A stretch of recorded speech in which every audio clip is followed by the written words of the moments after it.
Crystal is a nice young woman. At 35, she's almost the same age as my oldest daughter. I'd met her half a dozen times at events at the school where my wife teaches. I also knew my wife and she talked frequently, and I'd unfortunately been the recipient of the mess that was her divorce.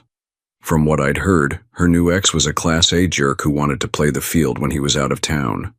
And when he got caught, instead of fessing up, he tried to turn the tables and blame her for not being affectionate enough, not being attractive, being too difficult when he was home, and generally trying to make it all about her failings instead of his. Why, you ask? Am I telling you all about this? Because it's the Friday night before the opening day of the season, and I'm on my way to pick her up instead of being on the way to our cabin with my wife. Nearly a dozen years ago, we had the opportunity to pick up 200 acres of Missouri oak and pine woods at a screaming good price. Since then, we've spent hundreds of hours building a little weekend cabin on it, as well as cutting ATV trails and clearings for food plots. We've done a pretty good job, in my opinion, of improving it into a nice little hunting place. Normally this would be a trip I shared with my wife, as we've done together for so many years now. This year, that all got turned upside down when my wife announced to me over dinner a few weeks ago that she was going to miss the first weekend because she was going to being sent to the big house, what we jokingly call the state capitol building, for a series of meetings on the current state of the educational reform program. I guess it was an honor to be asked to do this, but to me, it was an inconvenience. Personally, I'd have just gone hunting alone, something I'd done many times over the years. But having just recovered from a small cardiac event, having me in the woods alone all weekend was not something she wanted. So over my protests, she arranged for me to take Crystal and give Crystal her first ever hunt. She knew how to shoot, or so I was told, but had never had the chance to go hunting. Oh yeah. Did I mention that besides this being the first day of the season, opening day just happens to fall on my birthday? Yeah. Well, it does, which also meant that my wife would be gone for that as well. Well, getting back to the moment, I pulled into Crystal's driveway and unceremoniously honked my horn. Not what I'd usually do, but it was what I'd been instructed to do. Within a very few moments, the front door opened, emitting a rectangular shaft of light framing the young woman, loaded down with a small ton of gear. I resigned myself to start my role as instructor and guide and climbed out to help her carry her stuff to the truck. To say she was talkative would be like describing Mount Everest as a hill. I don't think she stopped taking or even paused to let me get a word in for the entire hour-long trip out to the cabin. Bouncy, happy, bubbly, these are a few of the terms that would apply to her tonight, not the sullen, quiet, withdrawn young woman my wife had been describing the last few months. Not that I'm complaining. I'd much rather have her upbeat than despondent, especially sitting for hours together in a little 6-foot by 4-foot blind.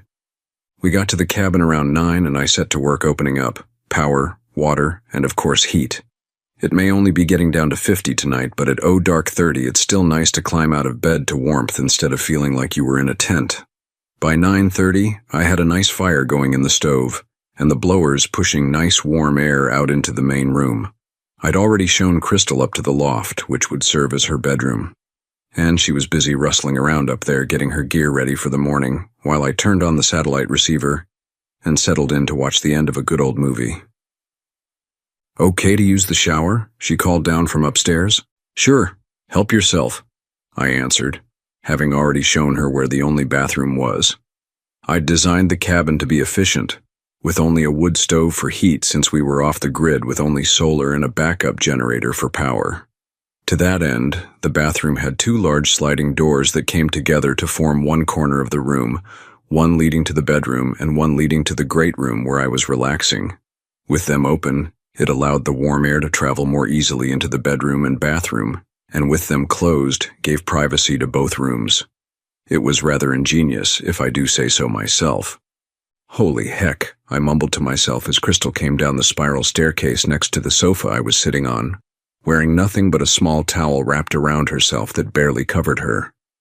Not that it really mattered all that much, since when I instinctively looked up at the creak of the staircase, I was looking right up under the towel. I quickly looked down at the TV again in the hope she didn't see me looking up at her. She circled her way down the spiral stairs from above and stepped off, walking the short distance from the stairs to the bathroom. The towel rode high, revealing glimpses of her bare skin with each step. She turned to face me to slide the door to the great room closed, nearly dropping her soap and shampoo as she tried to hold them, her towel, and close the door all at the same time. The towel was pulled slightly as she grabbed for the slipping shampoo bottle, inching down to cover herself, but in the process exposing a hint of her curves before the door slid shut on the view. For her husband to even imply she wasn't attractive was criminal. From what I'd already seen, she had the body of a young woman, even though she's already had 2 kids, and her curves were simply incredible looking. I shook my head to clear the image and tried to concentrate on the movie as the water started in the shower, making my mind imagine her just on the other side of the door. It would be so easy for me to just step over there and, what was I thinking? This is my wife's friend. I'm supposed to be teaching her hunting, not thinking of her body. I scolded myself more as I listened to her softly singing to herself in the shower. After a few minutes, the singing stopped and all I could hear was water running. I wasn't worried about her running out of hot water since I had an instant heater, but I was surprised at how long it was taking her. Glad she'd decided to shower tonight instead of in the morning. Oh, I heard her moan over the sound of the water. My brain didn't have to work too hard to picture what she was doing now, and it wasn't washing her hair. Oh God, yes. That's it.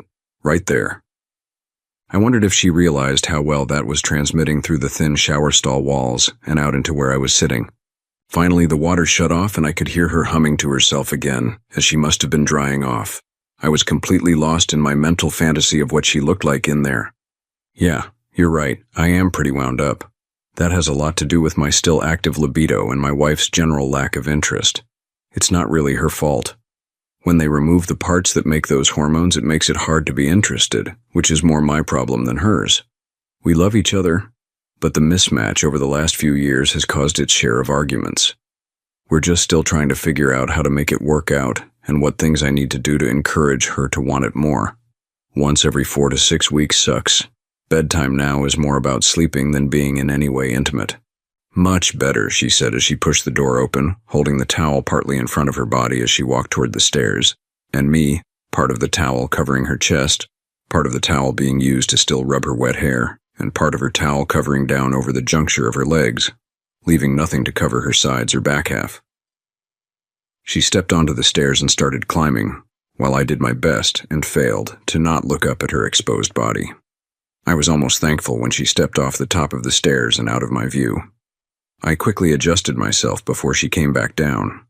You know, I really appreciate your wife inviting me out here. I think I'm going to have a fantastic time, she said as she wound down the stairs again, this time in a pair of navy blue micro shorts and a white cutoff shirt that wasn't quite long enough, exposing her curves to me as she made her way down the stairs.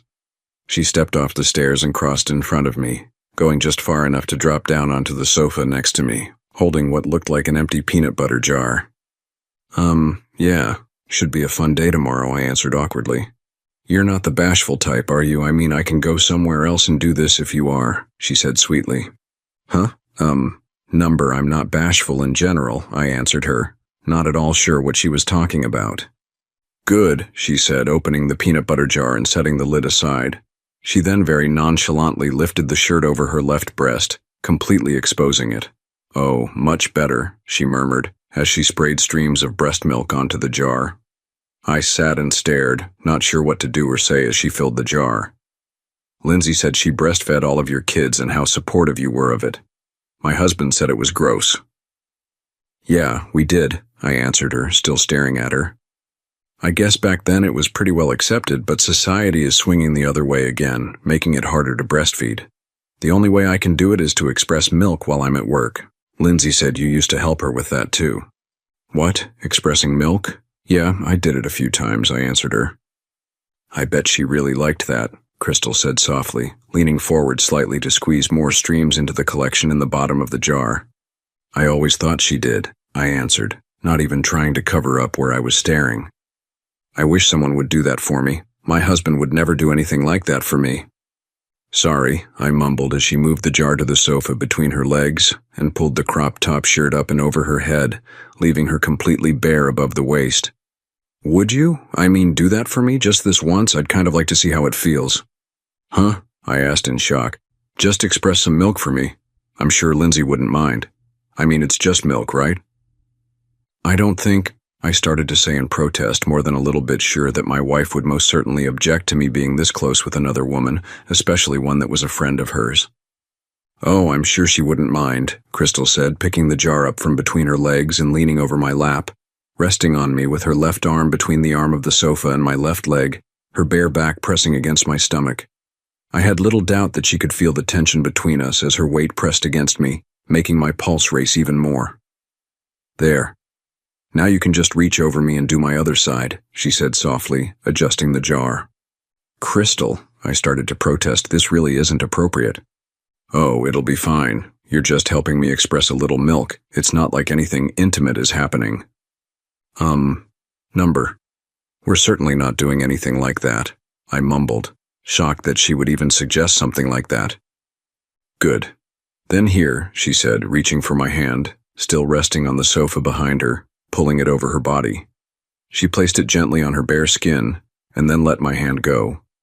Without my brain really telling it to, my hand started expressing her milk, spraying several fine streams of her milk toward the jar and my legs. Oh, that does feel different, she cooed softly as my hand squeezed again. I sighed, hoping this wouldn't get back to Lindsay as I carefully helped, using gentle pressure to guide the milk into the jar. You have such strong but tender hands. I can't even begin to tell you how nice it feels to have you do this. As long as you don't tell Lindsay, I answered her. Trust me, I'm sure she wouldn't mind at all, but if you insist, I won't say a word about it. Good, because I have no doubt she'd kill me for this, I answered as I continued to squeeze her soft breast, adding more and more to the jar. I think that's good enough, she said gently, reaching for my hand and pulling it from her. She slid it down her body and let it rest on her firm, flat stomach, inches from the waistband of her shorts while she capped the jar of milk and wedged it in the sofa next to me. She turned her head to look up at me, shifting in my lap until she was facing me. She took my hand again, pressing my palm against her stomach. You know, having you help me like that, it kind of got me thinking, she said softly, her fingers drifting down to the waistband of her shorts. I heard the zipper slowly pull down, the little teeth clacking apart as she inched it down, my heart suddenly pounding in my chest. Crystal ... I started. She reached up and touched her finger to my lips.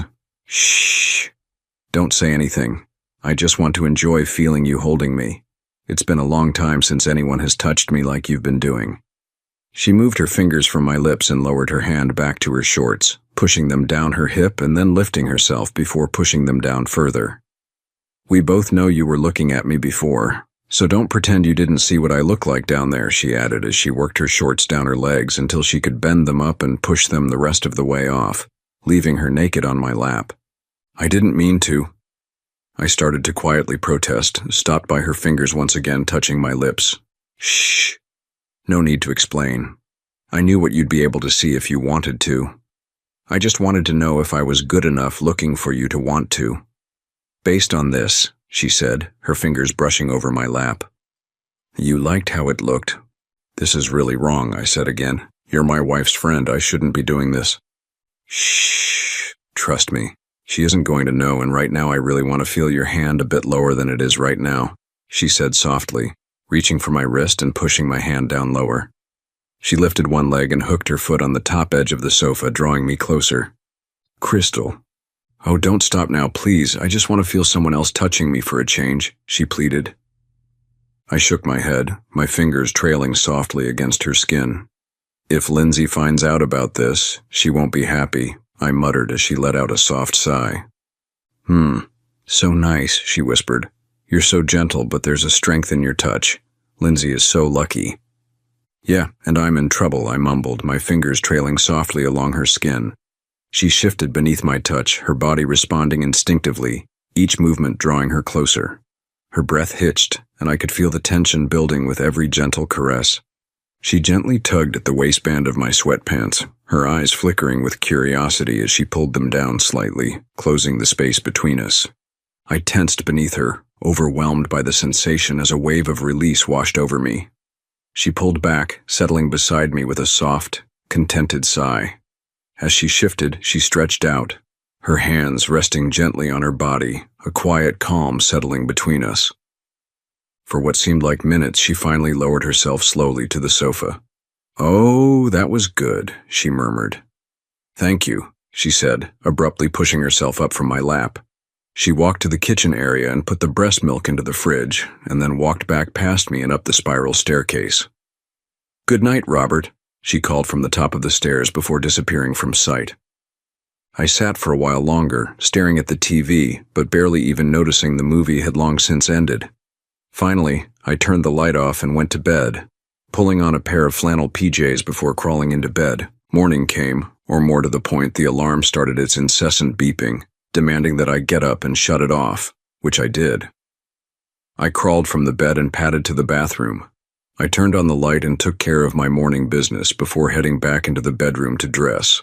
Only after I was undressed did I remember I wasn't alone, and closed the bedroom and bathroom door in case she decided to come down before I was dressed. It was supposed to be a chilly morning, with unseasonably warm temperatures later in the day.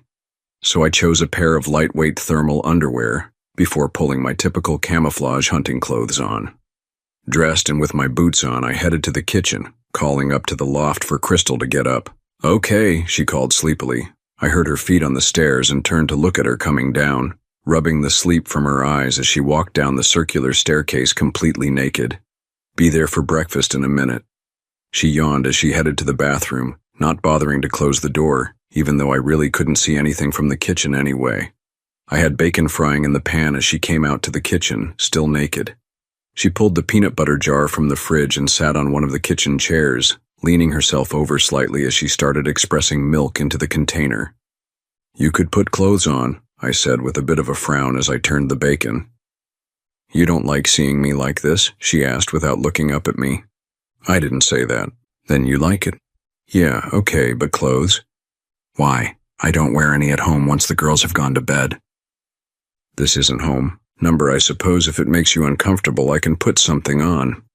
"No point now. Breakfast will be ready in a minute, but you'll want to dress warm to go out. If you go like that, you'll freeze." "Yeah, I've got plenty of warm clothes," she said. I took the bacon off the burner and moved another pan onto it, pouring mixed eggs into it to fry the scrambled eggs. By the time they were done, so was she. She sat across from me, her every movement catching my attention, making it impossible to focus on anything else during breakfast. It was almost a relief when she got up and walked to the stairs and up them to get dressed while I got the ATV out of the shed and got it ready to go. "All set?" I asked 10 minutes later when she came out of the cabin, her breath making small clouds with each breath in the crisp morning air. "I think so. Did you pack everything you will need?" "All set," she said with a smile. I climbed into the ATV, my gear already secured, and held a hand out for her. She stepped onto the footrest and swung over the seat behind me, holding onto her pack and equipment with one hand. I took her gear and placed it into the holder, then sat down, ready for the ride to the back end of the property and the stand I'd picked for today. It was one of the best spots, overlooking a small pond and a large food plot. It didn't matter if it rained or was sunny, since I'd built a permanent blind on stilts big enough for two, intending it to be used with my granddaughter when she got old enough to hunt. It was a chilly ride, Crystal holding herself tightly against me for warmth and wind block, as I drove down the trails at a good 15 miles an hour in the darkness. I stopped 100 yards or so from where we were going to hunt and shut down the ATV. "We walk from here," I said, pulling her gear from the holder and holding it out. "How far?" "Only 100 yards or so. Don't want to run right onto the food plot and scare the animals all away." "Oh, okay. Do they not like the ATV?" "It's not a natural predator, but the bigger, warier bucks will smell it and go around," I said as I started pulling my pack off the front carrier.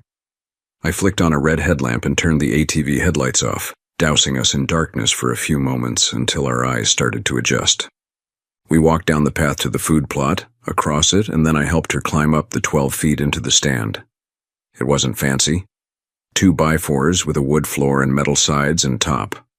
On a crisp morning like this, it could be pretty chilly inside, but our body heat would soon start taking the nip out of the air inside the 6-foot by 4-foot building. When the sun came up, it'd warm up considerably, having intentionally built it with dark brown sides and a roof to let the sun warm it up in the cold fall days.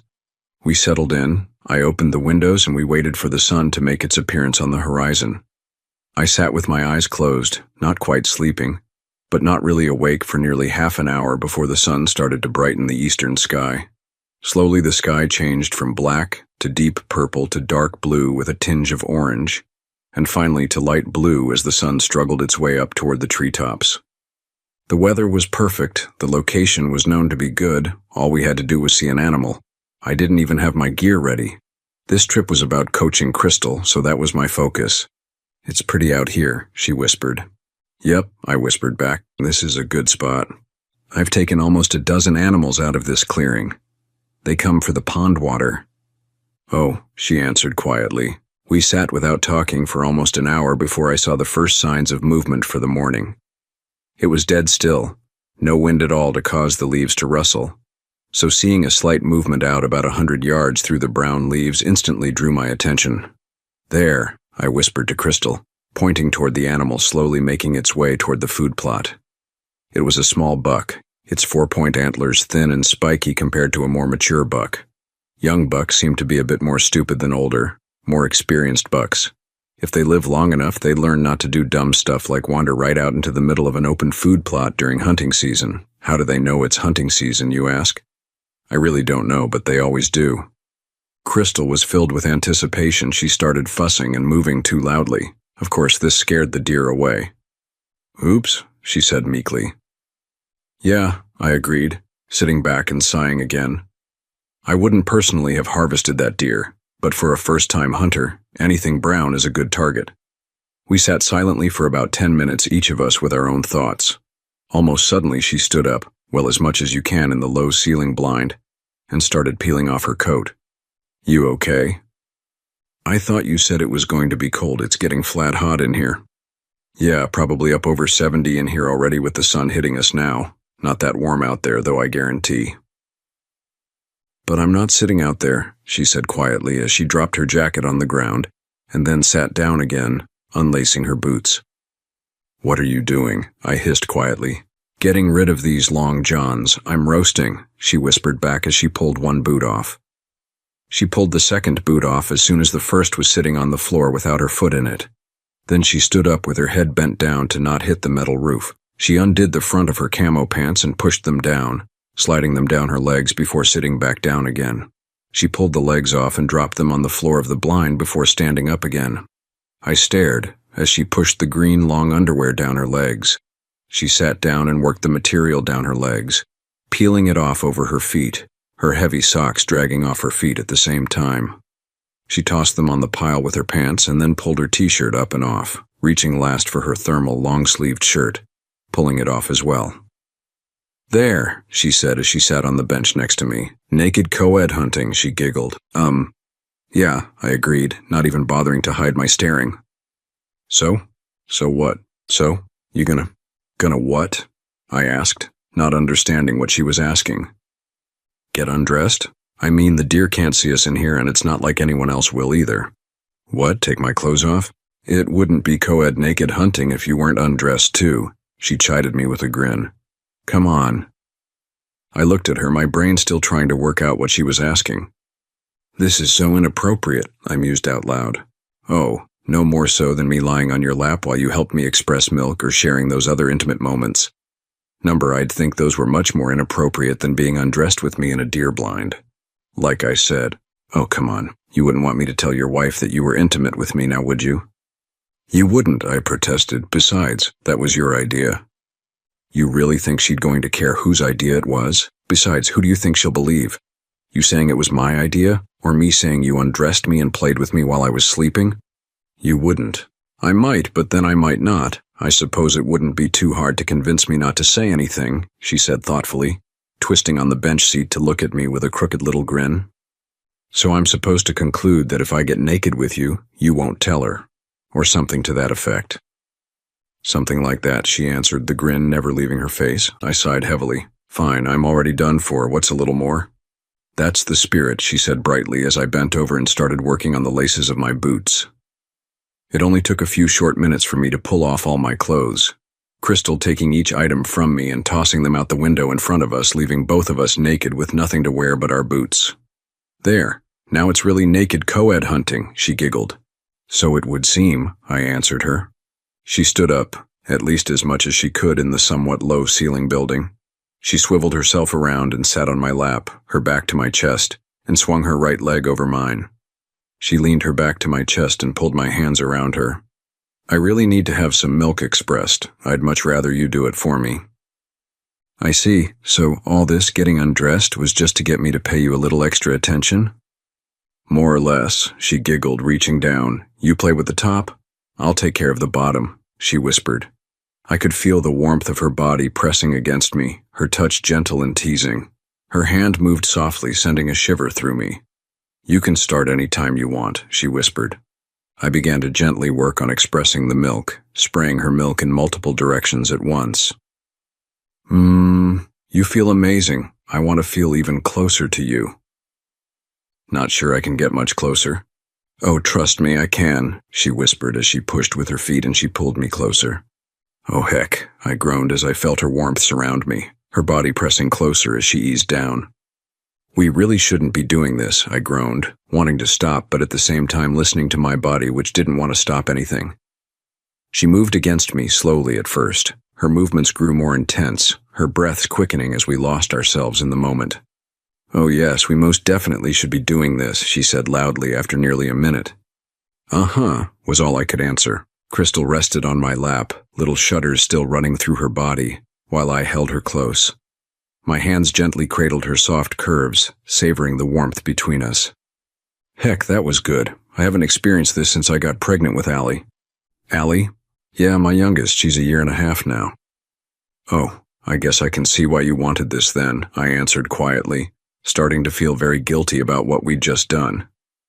Yeah, even for women a long time isn't fun. Guys don't think women have those same needs and desires, but we do. Only difference is it's just not as obvious. But yeah, I still look at cute guys in Walmart and wonder how good he is like. Didn't know that, I answered her, my hands still massaging her. So what now? What do you mean? Well, it's not like I really have any desire to leave my wife. What we have is good. Except for the intimacy, I know, she and I have talked about it. You've talked about our intimate life? Oh yeah, we talk about all kinds of things on the ride to and from work. Her life, my life, you, my ex. How much I crave intimacy, but can't seem to find a guy that'll stay around past the first date when they find out I have 2 kids less than 5. Yeah, I can see where that'd be a problem, I agreed. So that's when I came up with this idea. You're longing for intimacy, I am too. You're not getting it at home, and I'm not getting it at all. This is a perfect solution. Yeah, except I'm cheating on Lindsay, I said with a scowl. How the hell am I going to tell her about this? Who says you have to, she asked. We don't keep secrets.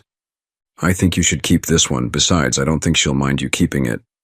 I rather doubt that. Cheating on her is one thing, but doing that and then hiding it is another. Well, just think of this as a very personal birthday present then, she said with a smile in her voice. So how long before you are ready for round 2? Why? You think we're doing this again? Sure, why not? I mean, we're both here, we've already done it once. What can it hurt? It's not like doing it again is any more or less cheating than doing it once. Might as well enjoy yourself if you have to pay the price, right? I'm not sure it works that way. She shifted off me, settling between the bench and the front wall, kneeling between my legs. I watched in surprise as she leaned in closer, her warmth drawing me in once again.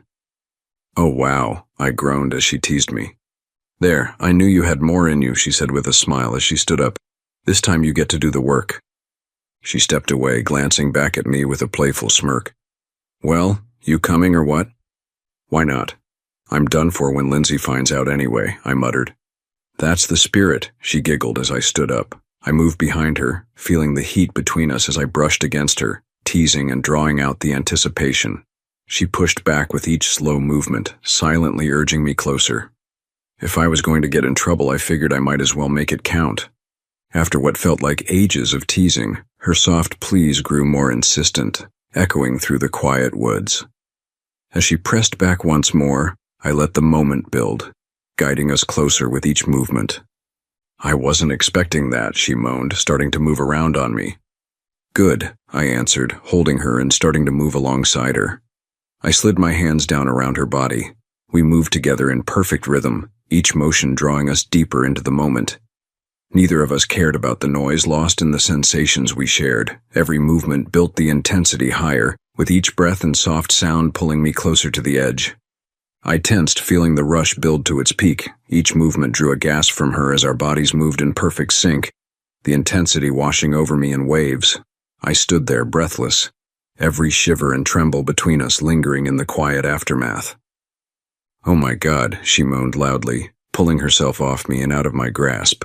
She dropped onto the bench, leaning back against the wall, her breath still unsteady.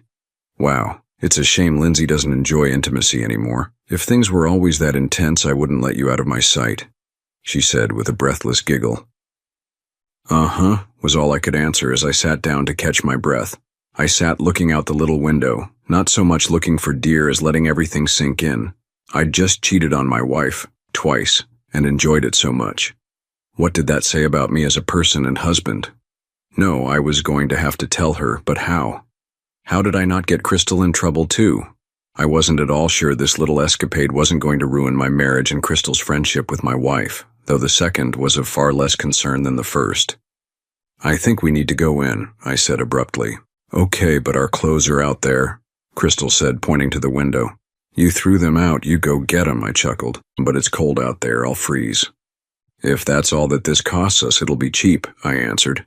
It took a couple minutes, but she finally worked up the courage to pull her boots on and climb to get our clothes.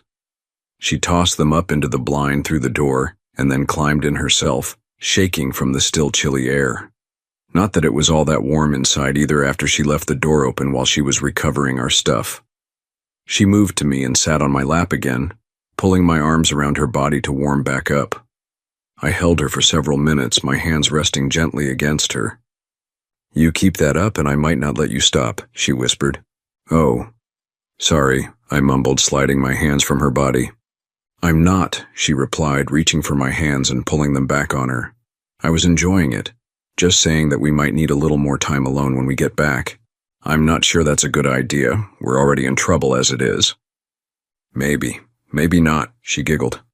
"Come on, I need a shower and so do you. I wonder if we can both fit in that little shower stall at once?" "Lindsay and I have," I answered before realizing that it was meant as an invitation. "Good, let's go then." We dressed to head back in, neither of us bothering with underwear since we were obviously just taking everything back off anyway. We made the trip back on the ATV silently. I presumed each of us lost in our own thoughts. I parked in front of the cabin and we carried our gear in, feeling the warmth of the wood stove. Crystal stripped again in front of me, clearly ready for more. Instead of coming to me, though, she walked up the stairs to the loft. "Come on, I have something for you up here," she said as she climbed up the spiral stairs. "Sure," I answered, following up, still wearing my boots and pants, but nothing else. She was standing next to the bed, her hands behind her back, a crooked little smile on her face. "Here," she said as I walked closer, handing me a small blue envelope. "Read it." I turned it over and saw "to MLH" written on the front in my wife's distinctive feminine handwriting. I opened the envelope and pulled out a birthday card. "To my sweet, loving husband," it said on the front. I opened it and read the pre-printed message. "If only I could find a way to tell you how wonderful and special you are. You are one of a kind and I'll love you forever." Below that was her note. "I've watched too many of our friends divorce late in life because of their intimate lives. I don't want that to happen to us. You mean too much to me in so many ways, and I'm not willing to let our differences in intimacy come between us. I know eventually we will be together on that again, but for now I have to find a way to keep you happy. So for this day, your birthday, my gift to you is Crystal. Enjoy whatever you wish with her. You have my blessing on whatever you do. All I ask is that you save your love for me, and that at the end of the weekend you answer but one question. Did you enjoy my present? I don't want to know more than that. I love you. Happy birthday." "So last night today you knew this all along?" "Yep, for weeks now. South, want to go take that shower? There are a lot of hours and ways to enjoy ourselves today." I looked down at the card again and shook my head in wonder. Might as well. "Do you come with cake too?" "You'll have to wait till later to find out," she said as she stepped towards me, her arms out. She pressed herself against my chest and her lips to mine for a long kiss. "Shower?" she whispered questioningly as she broke the minutes-long kiss. Might as well, I whispered back, wondering just how I was going to thank my wife for such an incredible gift. The end, or is it?